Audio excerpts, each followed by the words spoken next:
Worked through the night in Ramat Gan, Israel, trying to save 15 people trapped inside this home, hit by a vengeful Iranian missile. We're here in a demolition site in the middle of Ramat Gan, a civilian area that was attacked by the Iranian regime and destroyed a lot of buildings and hurt innocent civilians who were sitting in the houses, eating their Shabbat meals. As the effort continued, missile interception systems lit up the sky above both Tel Aviv and Tehran. The flare-up between the countries began after Israeli missiles struck Tehran in the early hours of Friday, killing dozens, including at least 20 senior Iranian commanders. It also struck the Natanz nuclear site, Iran's main enrichment facility.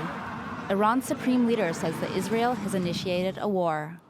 The Zionist regime made a grave mistake. It acted wrongly. And by God's will,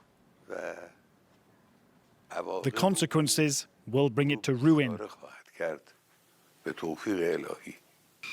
Israel said the strikes are part of Operation Rising Lion, a campaign to degrade Iran's nuclear and military capabilities. I said, if Iran has nuclear weapons, we won't be here. We will not exist here. It is clear that we are trying to hit the missiles that are being fired at us now. But the goal of the operation is to deal with the ability to produce the missiles. Thousands, tens of thousands of upcoming missiles. The Israeli military says it's calling up reservists from different units to prepare for defense and offense as its attack on Iran continues.